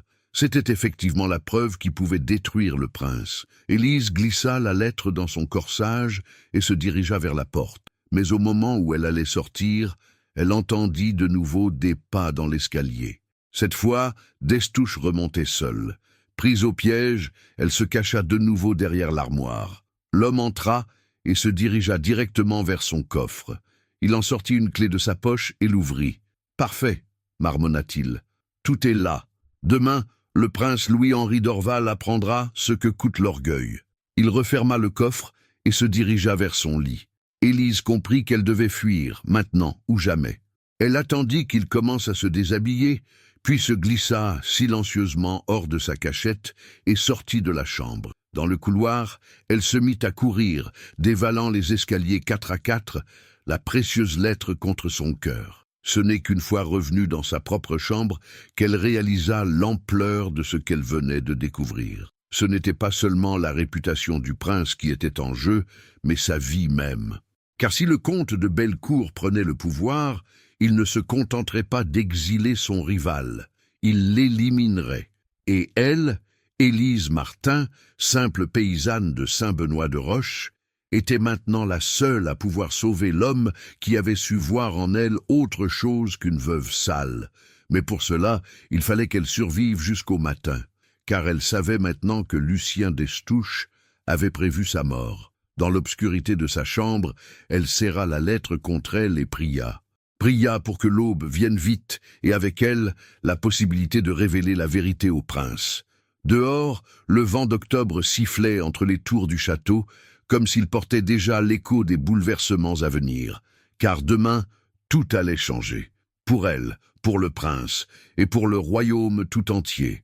L'aube pointait à peine, quand Élise fut réveillée par des coups violents à sa porte. Elle bondit de son lit, la lettre de Marguerite Dubois toujours cachée dans son corsage, et ouvrit avec précaution. Margot se tenait devant elle, le visage blême de terreur. « Élise, il faut fuir, tout de suite !» Que se passe-t-il? Lucien Destouches a découvert que quelqu'un avait fouillé sa chambre cette nuit. Il soupçonne que c'est toi. Il a convaincu le duc que tu étais une espionne, peut-être même une sorcière. Élise sentit son sang se glacer. « Où est le prince ?» « Parti à la chasse avec une partie des nobles. Il ne reviendra que ce soir, et d'ici là... » Margot éclata en sanglots. « Destouches a obtenu l'autorisation de te faire arrêter. » Des bruits de bottes résonnèrent dans le couloir. Les gardes approchaient. « Par ici !» chuchota Margot en tirant Élise vers une tapisserie qui dissimulait un passage secret. « Vite !» Elles s'engouffrèrent dans l'étroit couloir juste au moment où la porte de la chambre d'Élise explosait sous les coups des soldats. « Où est-elle » rugit la voix de Destouches. « Elle a dû s'échapper, monsieur, » répondit un garde. « Mais nous allons fouiller tout le château. » Dans l'obscurité du passage secret, Élise suivait Margot, qui connaissait le labyrinthe comme sa poche. Elles descendirent des escaliers dérobés, traversèrent des salles abandonnées et finirent par émerger dans les cuisines du château. « Il faut que tu quittes Montélac, » chuchota Margot. « Destouches ne s'arrêtera pas tant qu'il ne t'aura pas trouvé. »« Non !» dit Élise avec une détermination farouche. « Je ne peux pas partir, pas maintenant. Mais tu vas mourir, peut-être. Mais si je fuis, c'est le prince qui mourra. Et avec lui, tous ceux qui ont cru en la possibilité d'un monde meilleur. » Elle expliqua rapidement à Margot ce qu'elle avait découvert. Le complot, l'implication du comte de Bellecour, la menace qui pesait non seulement sur le prince, mais sur tout le royaume. « Tu as la lettre ?» demanda Margot, les yeux écarquillés. Élise hocha la tête et tapota son corsage. « Alors, il faut la faire parvenir au prince. »« Comment ? Il est à la chasse, et nous ne savons même pas où. »« Si, » dit soudain une voix derrière elle. Elles se retournèrent. Amélie de Marne se tenait dans l'embrasure de la porte, vêtue d'une robe de chasse, ses cheveux blonds attachés sous un petit chapeau orné d'une plume. « Mademoiselle Amélie !» s'exclama Margot. « Que faites-vous ici ?»« J'ai tout entendu, » dit la jeune fille, le visage grave. « Et je sais où est Louis-Henri. » Élise la regarda avec stupéfaction. « Vous l'appelez par son prénom ?» Amélie rougit légèrement. Nous nous aimons, vraiment. Ce n'est pas un jeu ou un caprice. Nous voulons nous marier. Votre mère le sait? Pas encore. Nous attendions le bon moment pour le lui annoncer. Elle s'approcha d'Élise. Madame Martin, si ce que vous dites est vrai, si Louis-Henri court un danger, il court le pire des dangers, mademoiselle. Sa vie même est menacée. Alors suivez-moi. Je connais un raccourci pour rejoindre le pavillon de chasse. Elles sortirent du château par les écuries. Amélie avait fait seller 3 chevaux, et malgré ses protestations, elle n'avait jamais monté qu'un âne. Élise se hissa tant bien que mal sur sa monture. La chevauchée à travers la forêt d'automne fut un cauchemar pour Élise, mais l'urgence de la situation lui donnait des forces qu'elle ne se connaissait pas.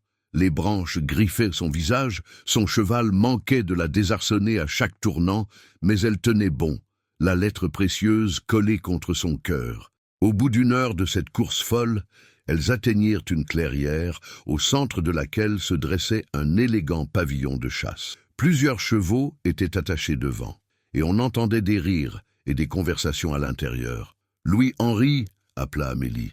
Le prince sortit du pavillon, vêtu de ses habits de chasse, l'air détendu et heureux. Mais son expression changea dès qu'il vit le visage bouleversé d'Amélie et la présence inattendue d'Élise. « Amélie?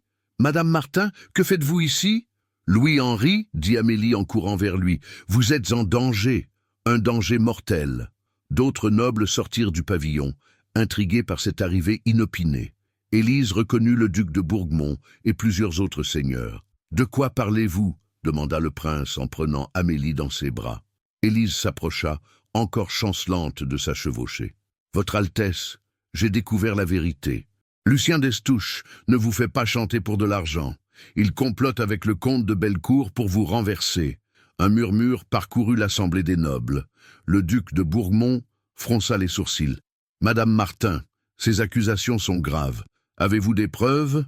Élise sortit la lettre de son corsage. Ses mains tremblaient quand elle la tendit au prince. « Voici la lettre que d'Estouches utilisait contre vous, mais j'ai aussi entendu leur conversation.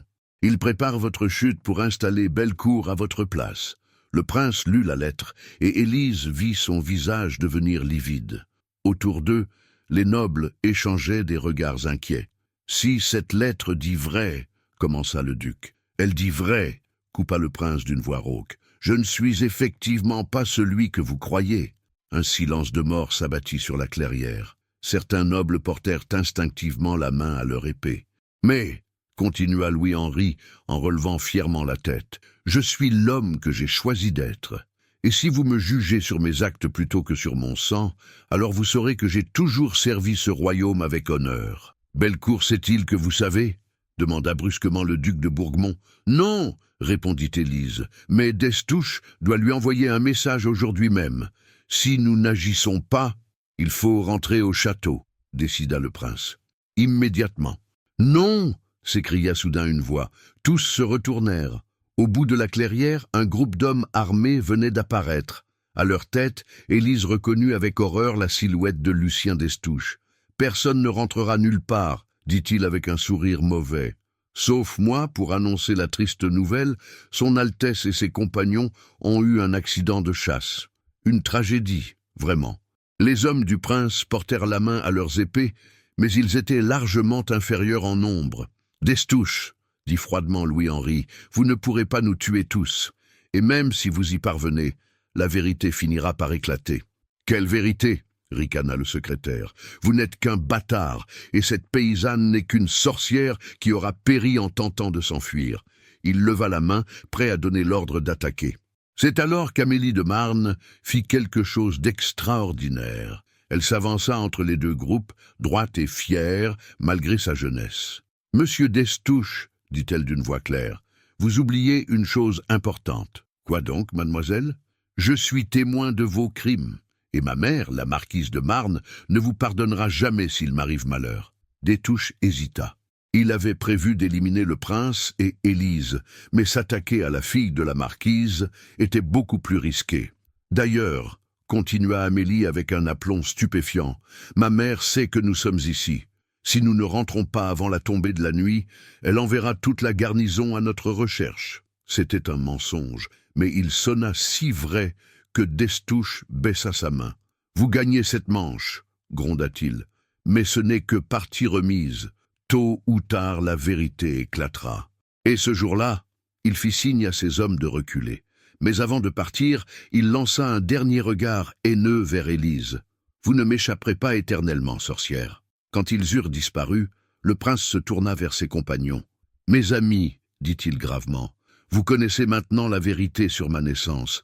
Si vous ne pouvez plus me suivre, je le comprendrai. » Le duc de Bourgmont s'avança le premier. « Votre Altesse, dit-il en posant un genou en terre, vous êtes peut-être un bâtard, mais vous êtes notre bâtard. Et nous préférons un chef honorable de naissance douteuse qu'un trône légitime occupé par un traître. » Un par un, tous les nobles s'agenouillèrent devant le prince.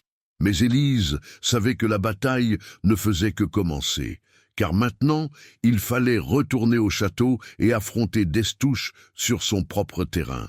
Et cette fois, il n'y aurait pas de quartier. Le retour au château de Montelac ressemblait à une procession solennelle. Le prince Louis-Henri chevauchait en tête, flanqué du duc de Bourgmont et des autres nobles qui avaient choisi de le soutenir. Derrière eux, Élise et Amélie fermaient la marche, conscientes que chaque pas les rapprochait d'un dénouement qui pouvait être leur salvation ou leur perte. Le soleil déclinait déjà quand ils franchirent les portes du château. Dans la cour d'honneur, une foule inhabituelle les attendait. Élise reconnut la marquise de Marne, visiblement inquiète pour sa fille, mais aussi Mathieu le boulanger, Pierre le forgeron et de nombreux villageois de Saint-Benoît-de-Roche. « Que font-ils tous ici » murmura Amélie. « Destouches » répondit sombrement le prince. « Il a dû répandre ses mensonges pour monter l'opinion contre nous. » Effectivement, au centre de la cour, Lucien Destouches se dressait sur une estrade improvisée. À côté de lui, un homme que Élise ne connaissait pas mais qu'elle devina être le comte de Bellecour, grand, maigre, avec des yeux froids et un sourire cruel. « Mes chers amis !» clamait Destouches à la foule. « Vous voici témoins d'un jour historique, le jour où la vérité triomphe enfin du mensonge. » Il brandit un parchemin au-dessus de sa tête. « Dans ce document, vous trouverez la preuve irréfutable que celui qui se faisait appeler le prince Louis-Henri d'Orval n'est qu'un imposteur, un bâtard qui a usurpé un titre qui ne lui revenait pas. » Un murmure parcourut la foule. Certains villageois semblaient choqués, d'autres perplexes. « Et voici, » continua Destouches en désignant le comte de Bellecour, le véritable héritier légitime de ces terres. Monsieur le comte de Bellecour, cousin éloigné mais authentique de la famille royale. Le comte s'avança, arborant un sourire satisfait. « Mes chers vassaux, dit-il d'une voix doucereuse, je comprends votre trouble, mais soyez rassurés. Sous mon règne, l'ordre et la justice régneront enfin sur ces terres. » C'est à ce moment que le prince et sa troupe entrèrent dans la cour. Un silence de mort s'abattit sur l'assemblée. « Tiens, tiens !» ricana Destouches. « Voici justement notre imposteur, et accompagné de sa complice, cette sorcière qui a tenté d'empoisonner la fille de la marquise de Marne. »« Comment osez-vous » s'écria la marquise Geneviève en s'avançant. « Cette femme a sauvé la vie de ma fille. Elle vous a ensorcelé, madame la marquise. Regardez comme elle a corrompu l'esprit du faux prince. » Destouches se tourna vers la foule. « Et voyez, il ose encore paraître devant vous. Mais aujourd'hui, la mascarade prend fin. » Le prince descendit de cheval avec une dignité royale qui impressionna même ses détracteurs. Il s'avança vers l'estrade et, malgré les cris hostiles de certains, sa prestance naturelle imposa le silence. « Mes chers amis, » commença-t-il d'une voix claire qui porta jusqu'au dernier rang, « Lucien Destouches dit vrai sur un point. Je ne suis pas le prince que vous croyiez. » Un murmure de surprise parcourut la foule. « Je suis effectivement un enfant illégitime. Mon sang n'est pas royal. » Il marqua une pause, laissant ces mots faire leur effet. « Mais permettez-moi de vous poser une question. Qu'est-ce qui fait un vrai noble, le sang ou les actes ?» Destouches ricana. « Beau discours, mais la loi est claire. Seul le sang légitime peut régner. »« La loi ?» Le prince eut un sourire amer. « Parlons-en, de la loi. Monsieur Destouches, voulez-vous expliquer à tous ces braves gens comment vous avez obtenu cette lettre? En violant mes appartements privés? en interceptant mes correspondances, en complotant avec un homme qui n'a d'autre droit à ces terres que sa cupidité, il se tourna vers le comte de Bellecour. Et vous, monsieur le comte, expliquez-nous donc votre légitimité, car autant que je sache, vous n'êtes qu'un cousin au 12e degré, sans le moindre titre sur Montelac. Bellecour pâlit, mais garda contenance. J'ai des droits ancestraux que personne n'a jamais reconnus, coupa le duc de Bourgmont en s'avançant. Messieurs, vous assistez à une mascarade. Ces deux hommes ne cherchent qu'à s'emparer du pouvoir par la ruse et le mensonge. C'est faux, hurla Destouches. Nous révélons la vérité. Quelle vérité? Une voix nouvelle s'éleva dans la foule. Élise avança à son tour. Elle tremblait de tous ses membres, mais sa voix était ferme. La vérité, monsieur Destouches, c'est que vous êtes un traître et un assassin. La vérité, c'est que vous avez tenté de me tuer cette nuit parce que j'avais découvert vos machinations. Mensonge d'une sorcière. Alors prouvez-le, lança Élise avec un courage qui la surprit elle-même. Niez-vous avoir dit hier soir que ma mort serait un accident? Niez-vous avoir écrit au comte de Bellecour pour lui promettre le trône en échange d'une forte somme? Destouches hésita une fraction de seconde, mais ce fut suffisant. Dans la foule, les murmures changeaient de ton. « Et vous, comte de Bellecour, continua Élise, niez-vous avoir promis de l'argent à cet homme en échange de sa trahison? Je n'ai pas à répondre aux accusations d'une paysanne, répliqua Bellecour avec hauteur. Peut-être, dit une voix douce mais ferme, mais vous répondrez aux miennes. Tous se retournèrent. Amélie de Marne s'avançait, suivie de sa mère. Mademoiselle de Marne? Destouches sembla déstabilisé. J'étais présente cette nuit dans le passage secret quand vous avez parlé avec votre complice, déclara Amélie d'une voix claire. J'ai tout entendu. Vos menaces contre Madame Martin, vos projets d'assassinat, votre complot avec le comte. C'est impossible. Vous étiez dans votre lit, malade. J'étais guérie et curieuse, et j'ai des témoins. Ma femme de chambre peut confirmer que j'ai quitté mes appartements cette nuit. La marquise de Marne s'avança à son tour. Ma fille dit la vérité.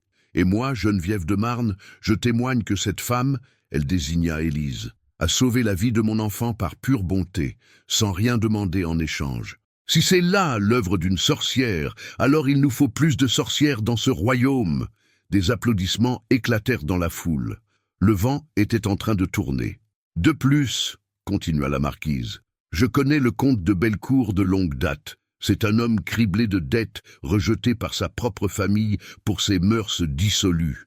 Quel crédit accorder aux promesses d'un tel individu? Bellecour devint écarlate. Comment osez-vous? J'ose parce que c'est la vérité, répliqua-t-elle. Et contrairement à vous, je n'ai pas besoin de mentir pour exister. Destouches sentait la situation lui échapper. Dans un geste désespéré, il sortit une dague de sa ceinture. « Assez !» cria-t-il. Vous voulez la vérité? La voici. Oui, j'ai comploté. Oui, j'ai voulu tuer cette femme. Mais c'était pour le bien du royaume, pour débarrasser ces terres d'un usurpateur. Il pointa sa lame vers le prince. Et si personne ne veut rétablir l'ordre, je le ferai moi-même. Il s'élança vers Louis-Henri, mais Élise fut plus rapide. Elle se jeta entre eux, recevant la lame en pleine poitrine. Un cri d'horreur s'éleva de la foule. Élise s'effondra dans les bras du prince, le sang coulant de sa blessure. « Élise !» cria Louis-Henri, le visage déformé par l'angoisse. « Assassin !» rugit le duc de Bourgmont. En quelques secondes, Destouches fut maîtrisé par les gardes fidèles au prince. Bellecour tentait de fuir, mais la foule en colère lui barrait le passage. « Non !» murmura Élise en agrippant la chemise du prince. « N'oubliez pas qui vous avez choisi d'être. Vous ne mourrez pas, dit-il les larmes aux yeux. Je vous l'interdis, votre Altesse. » Elle sourit faiblement. « Peu importe le sang qui coule dans vos veines. Vous êtes le plus noble homme que j'ai jamais rencontré. » Autour d'eux, la foule s'était agenouillée. Nobles et paysans mélangés, tous unis dans le même respect pour cette femme qui venait de donner sa vie pour sauver leur prince. Mais Élise n'était pas encore prête à mourir. Elle avait encore quelque chose à accomplir. 6 mois plus tard, le printemps avait transformé le village de Saint-Benoît-de-Roche. Là où s'étendaient autrefois des vignes épuisées et des champs en friche, de nouveaux plants verdoyaient sous un soleil généreux. Les maisons avaient été réparées, les chemins pavés, et une fontaine claire coulait maintenant au centre de la place du village. Élise Martin se tenait devant sa petite maison, celle que la marquise de Marne lui avait rendue et que le prince avait fait agrandir et embellir. Sa blessure avait guéri, laissant une cicatrice qu'elle portait comme une médaille d'honneur. À ses côtés, sa belle-mère Berthe, miraculeusement rétablie depuis que l'espoir était revenu dans leur vie, tricotait paisiblement dans son fauteuil d'osier. « Élise !» L'appel venait de Mathieu, le boulanger qui traversait la place avec un large sourire. « Le prince arrive, je l'ai vu sur la route avec toute sa suite. » En effet, un cortège approchait du village, mais ce n'était plus le défilé arrogant d'autrefois. Louis-Henri d'Orval chevauchait simplement, entouré du duc de Bourgmont et de quelques fidèles, mais surtout accompagné d'Amélie de Marne, rayonnante dans sa robe de voyage bleu ciel. Depuis les événements dramatiques de l'automne, beaucoup de choses avaient changé. Lucien d'Estouches avait été jugé pour haute trahison et complot d'assassinat. Le comte de Bellecour, ruiné et déshonoré, avait fui le royaume. Et le prince, bien que son secret soit maintenant connu de tous, avait vu sa popularité grandir plutôt que diminuer. Car les gens avaient compris que la vraie noblesse ne résidait pas dans le sang, mais dans le cœur. Madame Martin. Le prince descendit de cheval et s'avança vers Élise avec cette simplicité naturelle qu'elle lui avait apprise. « Comment allez-vous aujourd'hui ?»« Très bien, Votre Altesse. Et vous? Le voyage s'est bien passé ?»« Parfaitement. Nous revenons de la capitale, où Sa Majesté le Roi m'a officiellement confirmé dans mes fonctions. » Il sourit. « Il semblerait que même un bâtard puisse se servir la couronne si son cœur est loyal. » Amélie s'approcha et embrassa chaleureusement Élise. « Ma chère Élise, j'ai tant de choses à vous raconter. Le roi nous a reçus à Versailles, et quand Louis-Henri lui a parlé de vous, de votre courage et de votre sagesse, Amélie exagère, dit le prince en rougissant légèrement. Mais il est vrai que Sa Majesté a souhaité connaître l'histoire de la femme qui a sauvé un prince de ses propres préjugés. » Autour d'eux, les villageois s'étaient rassemblés. Mais ce n'était plus la foule craintive d'autrefois. Hommes, femmes et enfants souriaient, posaient des questions, racontaient les nouvelles du village. Une vraie communauté était née. « Mes chers amis, » dit le prince en s'adressant à tous, « j'ai une annonce à vous faire. Dans 3 semaines, mademoiselle Amélie de Marne me fera l'honneur de devenir mon épouse. » Des applaudissements éclatèrent. La marquise de Marne, qui accompagnait le cortège, rayonnait de bonheur. Elle s'approcha d'Élise et lui prit les mains. « Chère Élise, dit-elle avec émotion, comment vous remercier de tout ce que vous avez apporté à ma famille. Vous avez sauvé ma fille, vous m'avez ouvert les yeux sur mes propres préjugés. »« Nous nous sommes sauvés mutuellement, madame la marquise. » répondit Élise avec un sourire. « C'est cela la vraie noblesse, savoir reconnaître ses erreurs et choisir de devenir meilleur. » Le prince les écoutait, ému par cette réconciliation qui symbolisait tant de choses. « Élise, dit-il soudain, j'ai encore quelque chose à vous demander. Tout ce que vous voulez, Votre Altesse. Accepteriez-vous d'être la marraine d'honneur d'Amélie? Et peut-être... pourriez-vous me conseiller sur la façon de gouverner ces terres? Vous connaissez les gens d'ici mieux que quiconque. » Élise le regarda avec surprise. « Moi? Mais je ne suis qu'une simple paysanne. »« Non, dit-il fermement. Vous n'êtes pas une simple paysanne. Vous êtes une femme sage, courageuse, qui a su voir au-delà des apparences. Vous êtes exactement ce dont ce royaume a besoin. Et puis... » ajouta malicieusement Amélie, « quelqu'un doit bien rappeler à mon futur époux de rester humble. » Tous éclatèrent de rire. Même Berthe, depuis son fauteuil, gloussait de bonheur. « Eh bien, dit finalement Élise, si vous pensez vraiment que je peux être utile, plus qu'utile, assura le prince, indispensable. » Il sortit quelque chose de sa poche, le petit mouchoir brodé par la mère d'Élise, celui qu'il avait gardé précieusement depuis leur première rencontre. « Vous m'aviez dit de le garder pour me rappeler que même les guenilles peuvent avoir de la valeur, » dit-il en le contemplant. « Aujourd'hui, je voudrais vous le rendre, non pas comme une guenille, mais comme le trésor qu'il a toujours été. » Élise prit le mouchoir, les yeux brillants de larmes. Les petites fleurs dorées brodées par sa mère semblaient plus éclatantes que jamais. « Ma mère serait fière, » murmura-t-elle. Elle qui croyait aux contes de fées où les princes avaient bon cœur. Elle avait raison, finalement. Elle avait raison sur tout, dit le prince, et surtout sur le fait que la vraie beauté se trouve parfois dans les endroits les plus inattendus. Le soleil commençait à décliner, dorant les visages et les maisons du village. Dans cette lumière dorée, nobles et paysans mélangés partageaient le même bonheur simple, celui d'avoir découvert qu'au-delà des différences de naissance, il existait quelque chose de plus fort que tout, l'humanité partagée. « Vous savez, » dit Élise en regardant autour d'elle, « il y a quelques mois, je pensais que ma vie était finie. J'étais une veuve sans ressources, méprisée de tous, sans espoir. Et maintenant ?» demanda Amélie. « Maintenant, je sais que tant qu'on a le courage de dire la vérité, tant qu'on refuse de baisser la tête devant l'injustice, il y a toujours de l'espoir. » Elle sourit. « Même pour une simple paysanne de Saint-Benoît-de-Roche. Surtout pour une simple paysanne de Saint-Benoît-de-Roche, corrigea le prince, car c'est souvent dans les cœurs les plus humbles qu'on trouve la plus grande grandeur. » Alors que la nuit tombait doucement sur le village, ils restèrent tous ensemble sur la place, partageant le pain de Mathieu, le cidre de Pierre le forgeron et les histoires de chacun. Car ils avaient appris que la vraie noblesse n'était pas une question de naissance, mais de choix. Et ce soir-là, sous les étoiles qui brillaient au-dessus de Saint-Benoît-de-Roche, ils avaient tous choisi d'être nobles. Élise Martin, qui avait commencé cette aventure comme une veuve méprisée, la terminait comme une femme respectée et aimée. Non pas parce qu'elle avait changé de condition sociale, mais parce qu'elle avait eu le courage de rester fidèle à elle-même. Et parfois, c'est tout ce qu'il faut pour changer le monde. Quelques semaines plus tard, le mariage du prince et d'Amélie fut célébré dans la plus grande simplicité, dans la petite église de Saint-Benoît-de-Roche. Élise, rayonnante dans une robe que lui avait offerte la marquise, fut effectivement la marraine d'honneur. Et quand le curé demanda au prince s'il prenait Amélie pour épouse, sa réponse résonna claire et forte dans toute l'église.